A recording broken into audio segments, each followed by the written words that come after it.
welcome to Early Childhood Ireland's podcast, which features interviews and discussions on all issues relating to high quality in early years and the school-age care sector. In our episodes, we've a range of speakers who are leaders in the areas that matter to Early Childhood Ireland members.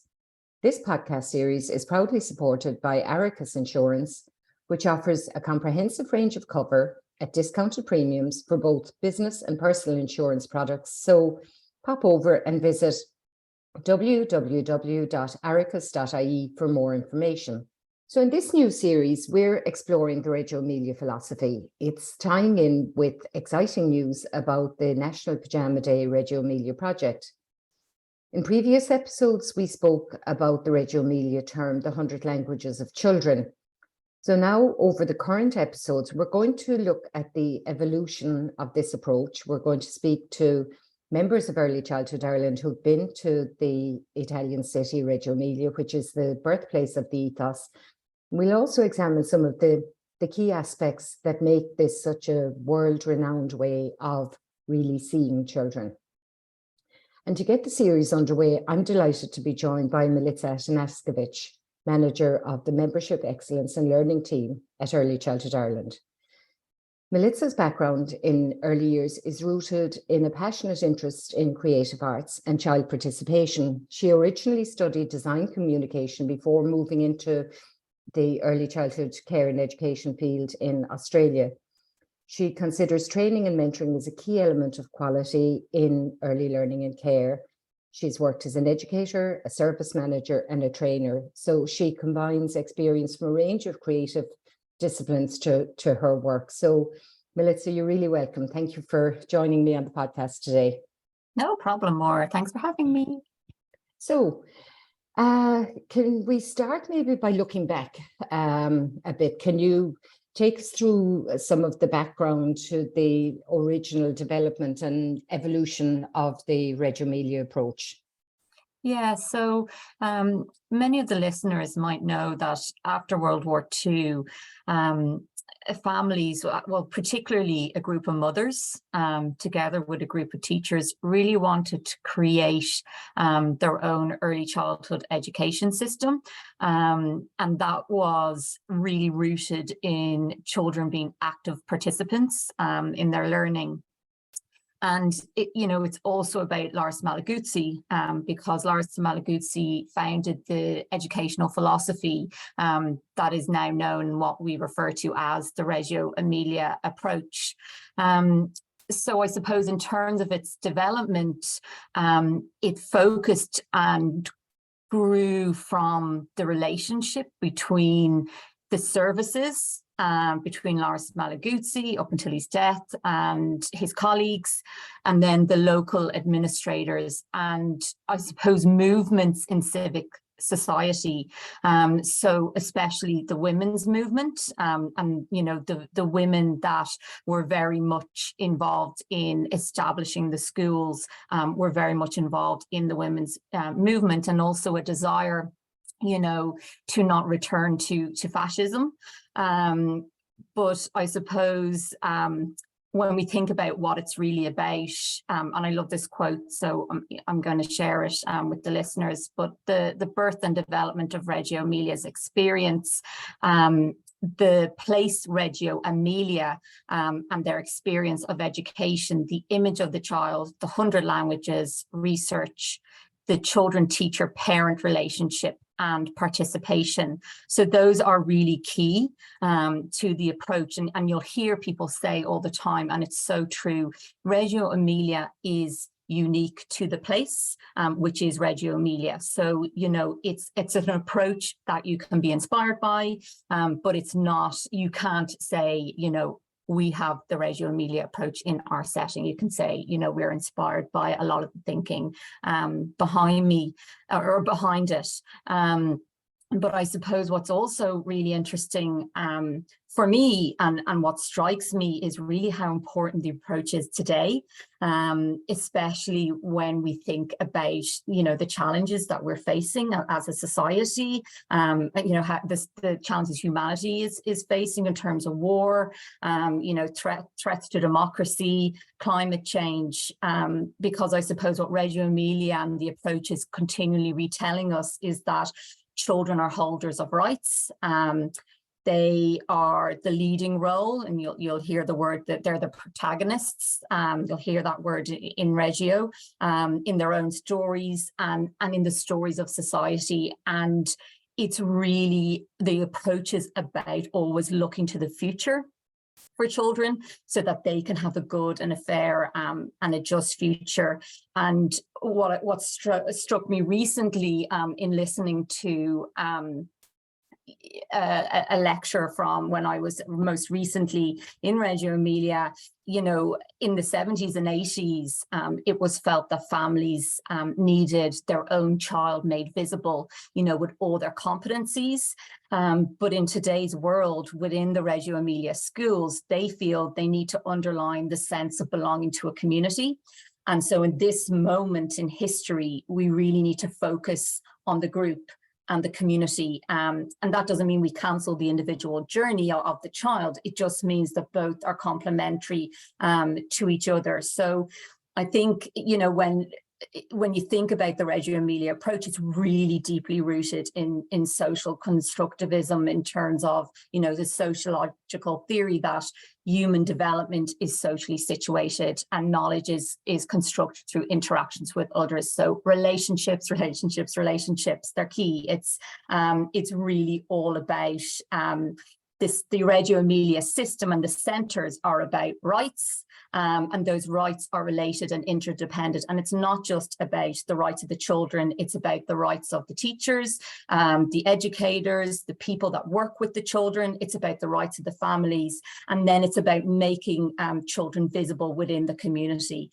So, the Reggio Emilia and the schools are places for children to represent their potential, and then educators, the teachers, take that potential and stand by children's side. So, the Reggio Emilia approach is deeply political. So, Millie, what you're saying there about, the democracy and the way it has continued to evolve, and taking into account the current situation in the world, I have to say, it kind of struck me a bit like that, we talk about wars being kind of the war to end all wars. And just before Christmas, I was in Poland, and, so much of the history of Poland is connected to World War II, which the Reggio Emilia approach was born out of.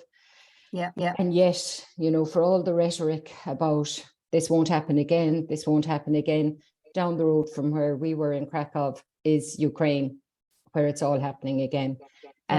So that it's so important that we value that democratic approach, and I suppose seeing the early years as linked to politics to ensure a better world in the future.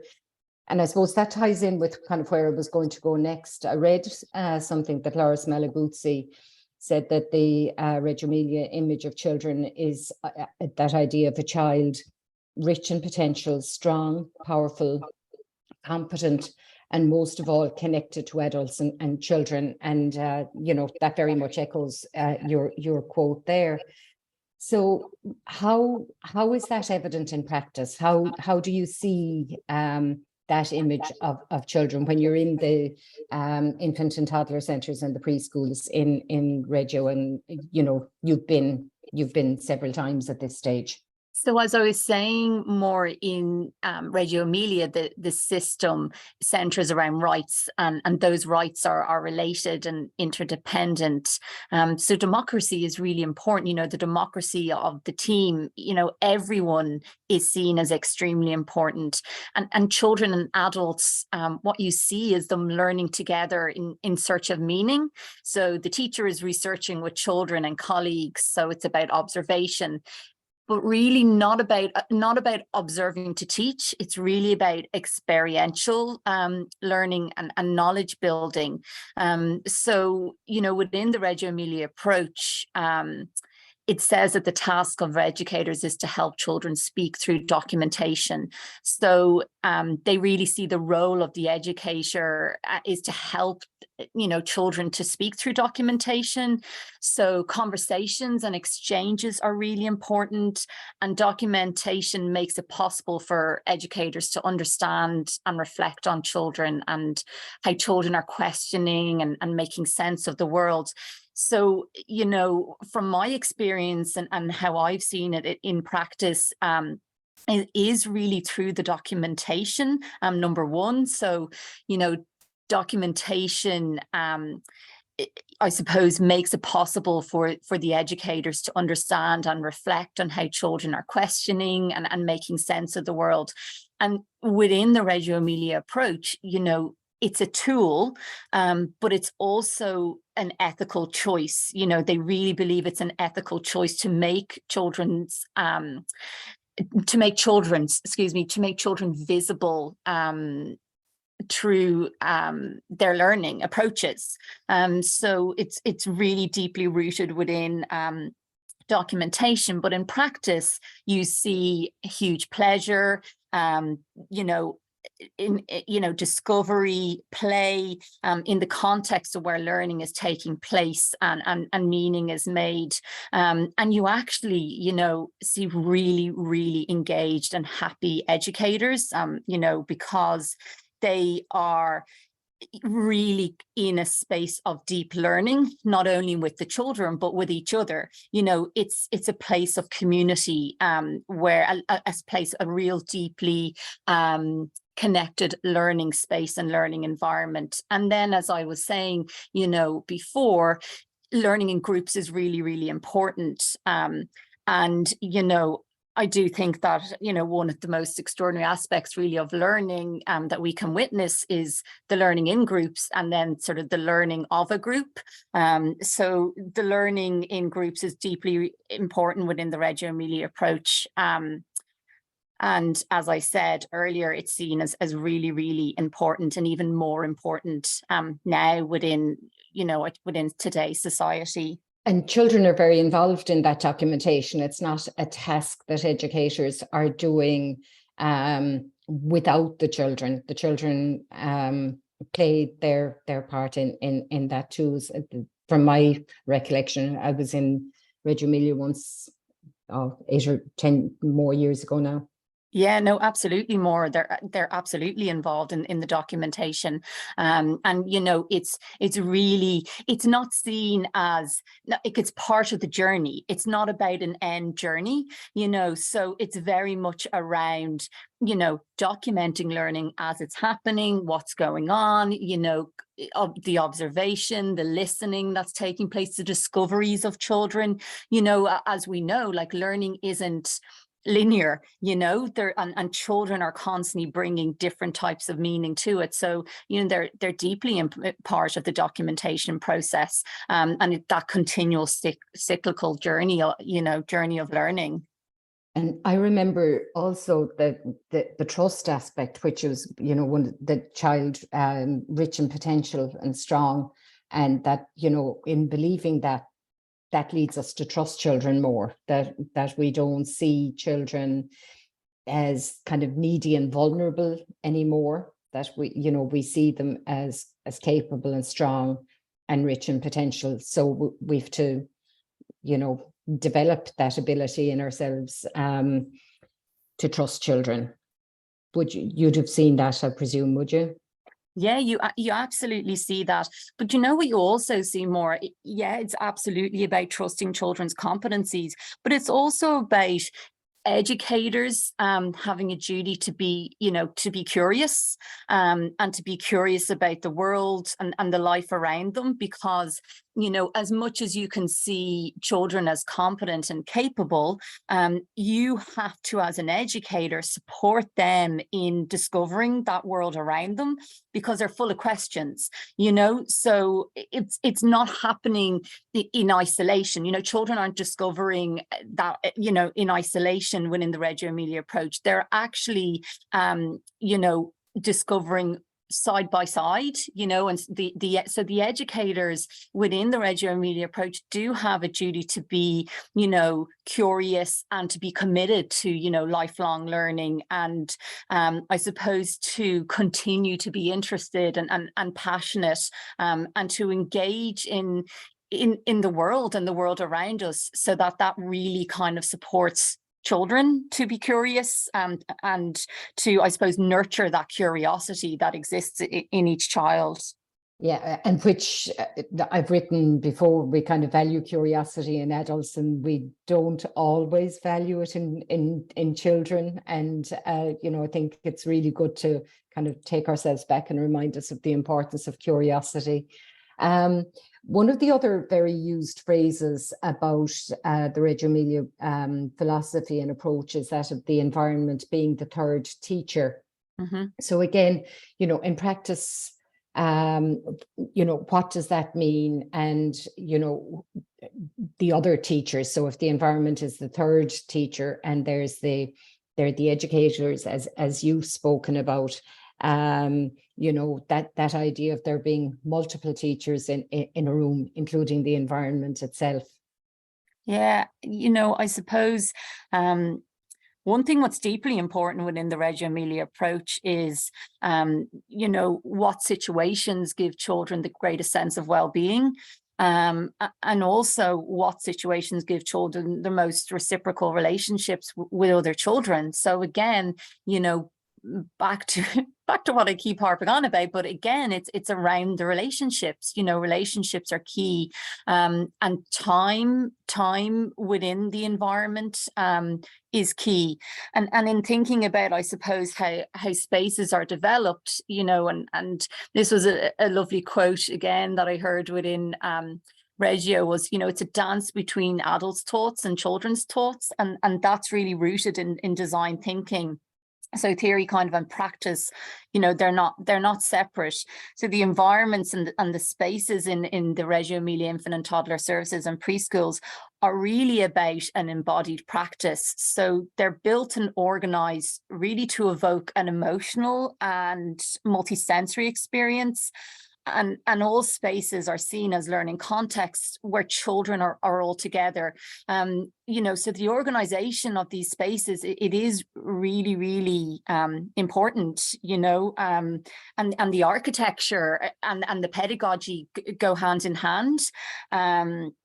So, you know, it's something that it really strikes you when you go and you see the environments and how they are set up. But really at the root of them is about ensuring that children are given and afforded the opportunity to learn and develop and build their sense of well-being. And the environments are also very set up to support children's curiosity and exploration through creativity, and the adults supporting that. And there's lots of materials and spaces where children can be really, really creative.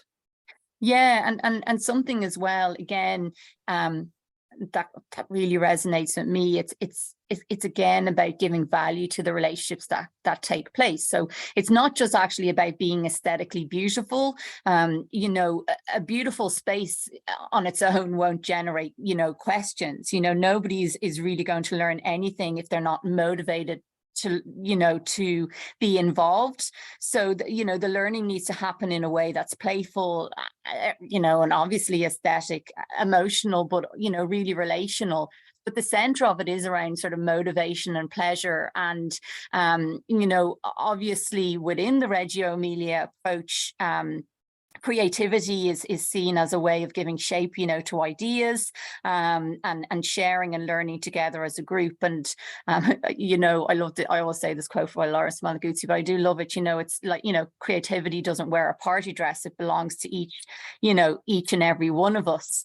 So, within the Reggio Emilia approach, yes, you do have, the atelier, and there is, atelieristas, but, you don't need to have that to still have, the richness of thinking within a setting. But, that is something that it is, I suppose, when people think of the Reggio Emilia approach, they do think about the fact that is something that's, I suppose, embedded within the approach. But they would very much say that,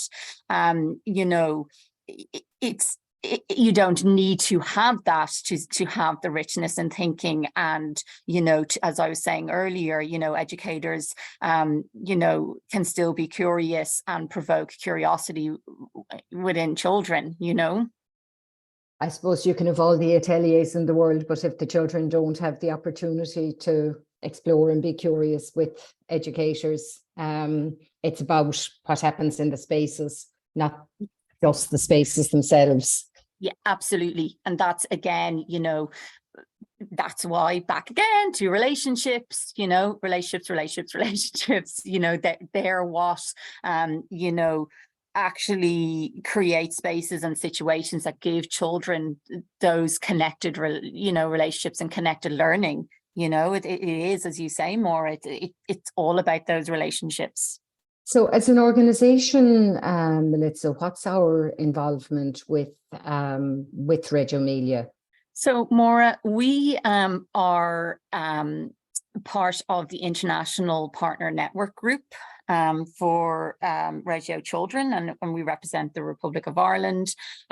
So over the last number of years, we have been, I suppose, working to develop our partnership and our relationship with Reggio children.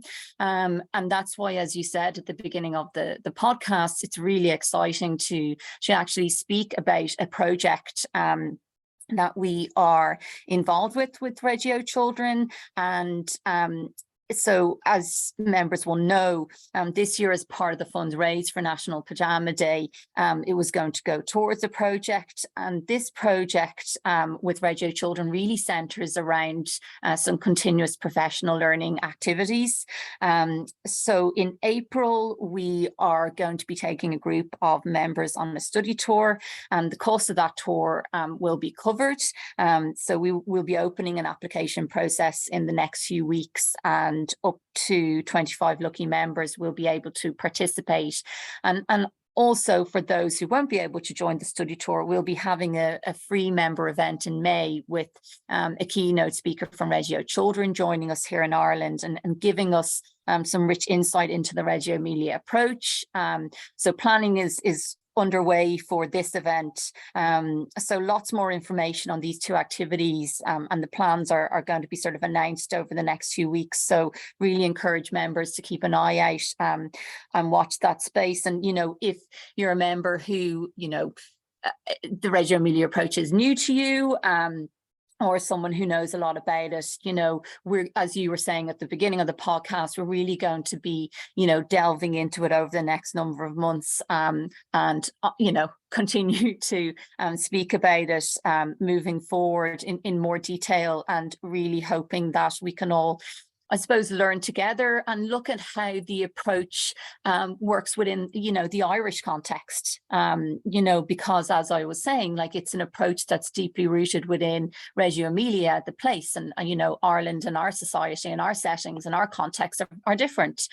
So there's aspects and elements that we can be deeply inspired by, but there's, going to be differences, which I think are exciting to explore and discuss together. And as part of the network there's other partner countries.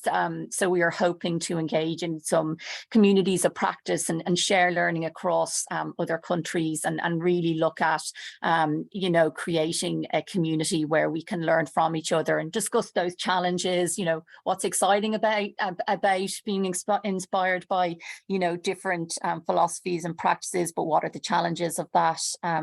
So yeah, it's really exciting, lots more exciting information to come from members in the next few weeks.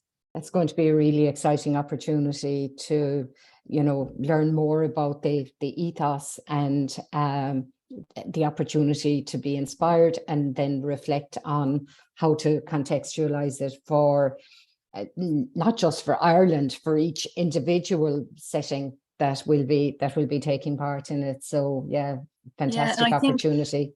I've been very privileged and feel very privileged that I have had the opportunity to go to Reggio a number of times. And, every time, as you say, for me, the benefit is time to actually have time to think and reflect and experience a philosophy that there's aspects of it that, you mightn't 100% actually agree with, for example, but really overall, you'll come away, deeply inspired by the dialogue, the dialogue you have, what you see, as you were saying earlier, seeing children as viewed as really competent and capable and rights holders. There's just so much that you get from it, but also just being in dialogue with peers and others and looking at what little snippets you can take and bring back, what works, what mightn't work. I think it's a really exciting professional learning opportunity. Really exciting. I always get something from going. Always. So I suppose the message is watch out on our easing and social media for more details as the plans get more firmed up. Exactly, Mar. It's going to be great. So Milica, thanks so much for sharing your passion and your experiences of being in Reggio Emilia. Great conversation. Thank you so much. No problem, Mar. Pleasure. Thanks a million. And thank you for listening to this episode of Early Childhood Ireland's podcast, which is proudly supported by Irica's Insurance. If you enjoyed it, please subscribe and spread the word to your friends and colleagues, and stay tuned for our next episode.